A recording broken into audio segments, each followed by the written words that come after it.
Jadi cuma minum seteguk tadi bisa membawa ke surga ketika Allah ridho. Jadi yang mahal itu nyari ridhonya Allah.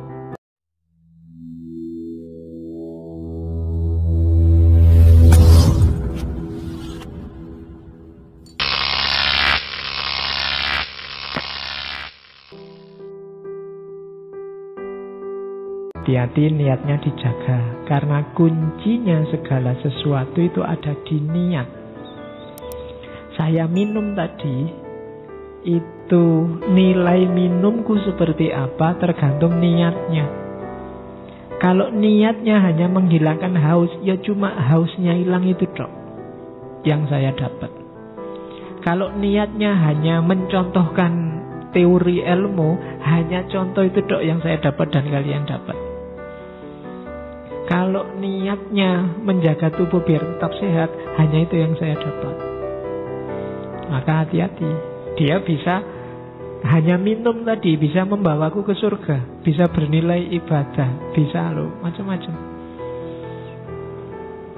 Bisa sia-sia, nggak ada gunanya apa-apa. Misalnya, saya sebenarnya nggak pingin minum, perutku masih kenyang, cuma sudah dibikinin minum, gimana lagi, terpaksa tak minum. Itu kan niatnya terpaksa. Ya hanya itu yang saya dapat. Tapi dia juga bisa membawaku ke surga. Saya mau minum biar hausku hilang terjaga, karena Allah menyuruh menjaga tubuh ini supaya sehat. Allah memerintahkan begitu. Semoga dengan minum ini Allah ridho dengan yang saya lakukan dengan minum. Dia jadi bernilai ibadah. Jadi cuma minum seteguk tadi bisa membawa ke surga ketika Allah ridho. Jadi yang mahal itu nyari ridhonya Allah. Jadi kamu ngaji ke sini juga ditata niatnya, biar setiap apapun yang kamu lakukan bernilai mencari ridhonya Allah. Siapa tahu di perbuatanmu yang mana, disitulah ridhonya Allah turun dan kamu selamat.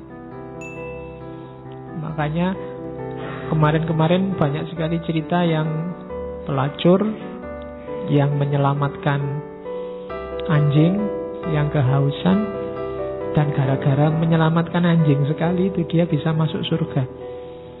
Itu kan perbuatannya kecil, tapi mungkin keikhlasannya si pelacur ini bisa membuat Allah menurunkan ridhonya. Maka jangan bosan-bosan. Belajar juga begitu. Jadi yang pertama pasti niatnya cari ridhonya Allah dulu, apapun itu. Jadi mencari ridhonya Allah itu kan nanti secara otomatis akan memfilter semua perbuatanmu. Ketika apapun yang kamu lakukan, niatnya nyari ridhonya Allah. Kenapa? Begitu kamu melakukan nyari ridhonya Allah, yang jelek-jelek mesti ndak. Saya mau ngambil sandal di masjid, nyari yang paling bagus, ndak mungkin. Saya mau nyari sandal yang bagus, semoga Allah ridho, ndak, mesti ndak. Jadi ketika kamu niatin pokoknya semua kegiatan nyari ridhonya Allah, itu secara otomatis memfilter semua yang jelek-jelek. Kalau kamu memang serius. Kecuali hanya basa-basi. Pak, saya mau nyontek ini Pak, nyari ridhonya Allah. Karena dengan nyontek ini Pak, saya lulusnya lebih cepat, orang tua saya lebih ringan bebannya. Jadi ini saya nyontek dalam rangka birrul walidain Pak. Semoga Allah ridho dengan ini Pak. Nggak, itu kamu mesti bikin-bikin. Nggak mungkin dengan jalan yang curang Allah akan ridho. Jadi belajar juga begitu. Maka mencari ridho Allah di setiap aktivitasmu itu sebenarnya secara otomatis memfilter yang baik dan yang buruk, yang sreg dengan yang tidak sreg. Nabi itu kan rumusnya simple.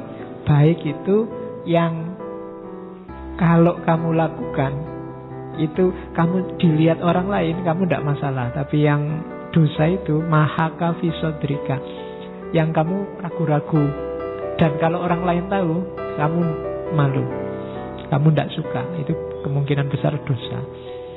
Jadi hindari, jangan niat nyari ridhonya Allah. Kalau sudah di situ kamu minggir aja, lebih baik tidak.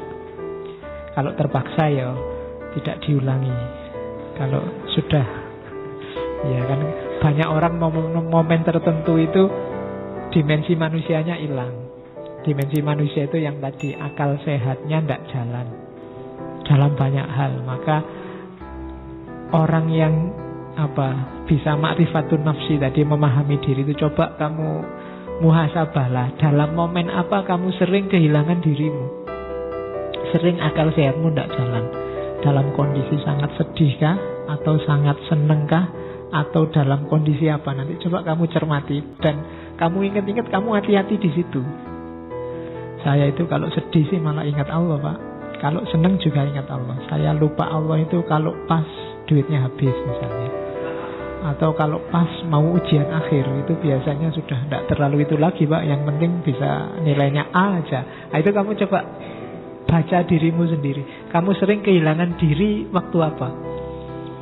Coba kamu baca, kamu yang sering posting di Facebook, nulis WA, postingan dan WA-mu yang sering kamu sesali yang tentang apa? Dan itu kamu tulis ketika kamu sedang ngapain? Sedang ingin dipuji orang kah? Sedang ingin menunjukkan kemampuan? Kamu cermati sendiri. Misalnya kamu ngupload foto, terus waduh tadi kok tak upload ya, aku nyesel lah. Kondisi dirimu ketika ngupload foto itu sedang apa? Mungkin sedang ingin pamer, mungkin sedang panas karena di sana ngupload foto kok cakep semua, ngasih like, aku ndak. Atau mungkin sedang, kamu cermati dirimu sendiri. Ini momen apa? Biasanya terus kamu sesali postingan itu. Duh, kok saya ngomong itu ya, kok saya posting itu tadi, bikin malu aja. Nah itu, ya postingannya bisa jadi pelajaran. Kondisi jiwamu waktu itu juga bisa jadi pelajaran. Nah itu di antara jalan muhasabah. Yang pertama itu niatnya belajar. Yang kedua, kebahagiaan yang sifatnya ukhrawi. Jangan duniawi. Kalau duniawi terlalu pendek. Kalau kamu mengejar kebahagiaan ukhrawi, itu jalannya lewat dunia ini. Dan jalan menuju kebahagiaan ukhrawi itu otomatis kebahagiaan duniawi. Tidak mungkin kamu memperoleh kebahagiaan ukhrawi dengan tidak bahagia di duniawi. Bahagia loh ya, kondisi batin, bukan sengsara, bukan prihatin, tapi kondisi batin. Kebahagiaan akhirat itu kamu dapat kalau kamu sudah bahagia di dunia. Maka targetnya jangan kebahagiaan dunia, kebahagiaan akhirat. Semua jalan yang membahagiakan di akhirat itu membahagiakan di dunia.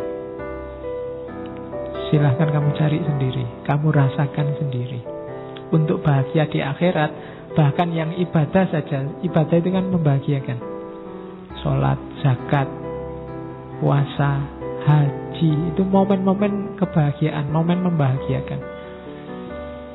Meskipun kadang batinmu tidak merasa bahagia karena makommu belum nyampe, tapi bahkan kalau orang tanya, Mas gimana sholat, tersiksa enggak? Enggak, mesti kamu bilang begitu. Zakat enak enggak Mas? Enak, ikhlas kok. Meskipun mungkin kamu enggak ikhlas, itu sebenarnya memang hakikatnya dia membahagiakan, cuma kamu belum nyampe saja. Haji juga begitu, kan momen membahagiakan. Orang haji itu saking senengnya kan sering sampai nangis-nangis, karena memang momen yang membahagiakan. Hanya mungkin kita belum nyampe ke rasa itu, tapi jalan saja, karena tebusannya adalah kebahagiaan akhirat. Jadi maka kebahagiaan akhirat target kita, nanggung kalau cuma dunia.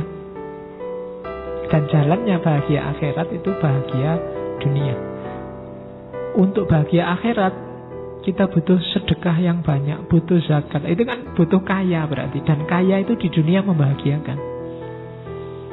Untuk ibadah kita sempurna, pahalanya di akhirat utuh, kita harus sudah menikah, sudah kawin. Dan kawin itu sangat membahagiakan. Kan begitu. Jadi kebahagiaan di dunia itu jalannya kebahagiaan akhirat. Maka kalau merancang target, jangan nanggung.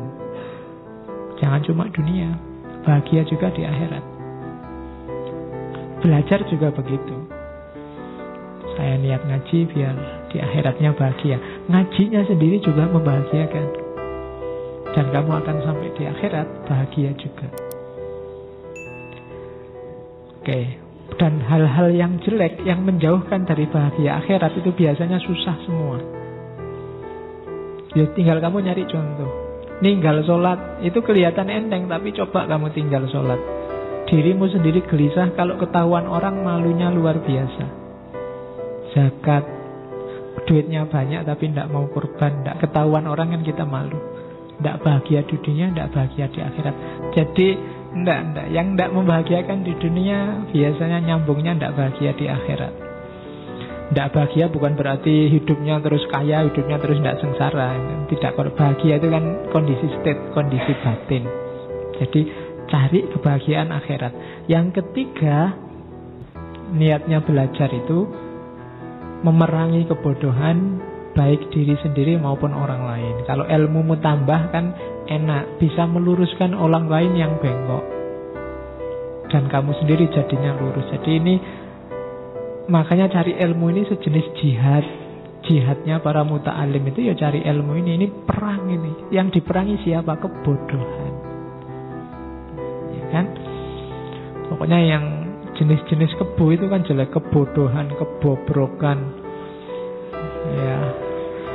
Jadi jangan sampai kita manusia jenis-jenis kebo ini kita perangi semua. Jadi memerangi kebodohan. Jadi perang kita ini. Suksesnya kalau ketemu ilmu begitu kita dapat pengetahuan, dapat ilmu, berarti kalah satu pasukan kebodohan.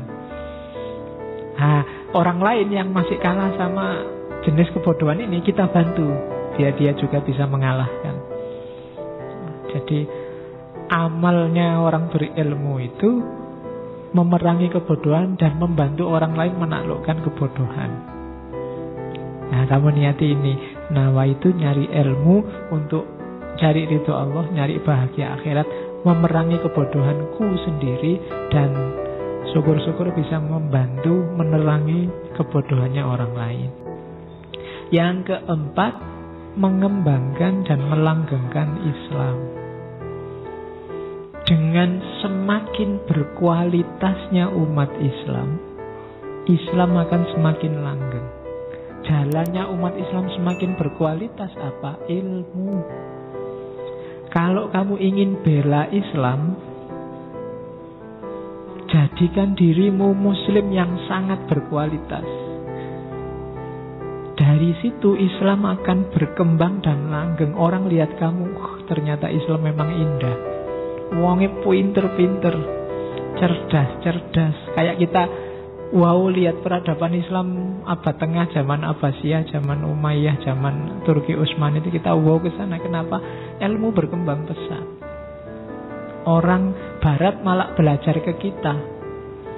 Di awal-awal sebelum modern itu kan beberapa filosof itu kan santri-santri di dunia Islam.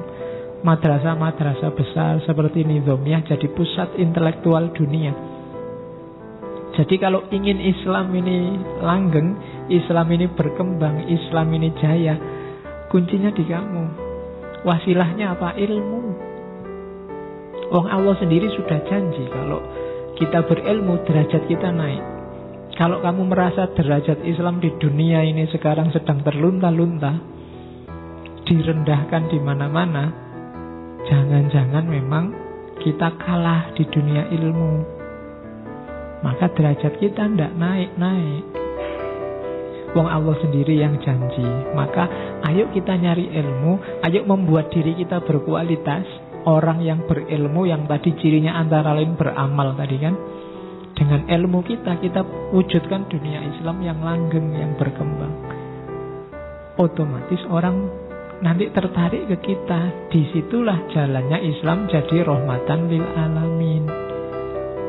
Bukan dengan debat saling menjatuhkan sesama kita, bukan dengan kampanye teriak-teriak. Tidak, jadi berdayakan dirimu. Orang Islam kalau semakin berkualitas keilmuannya, ya akan semakin berkualitas agamanya. Dan disitulah nanti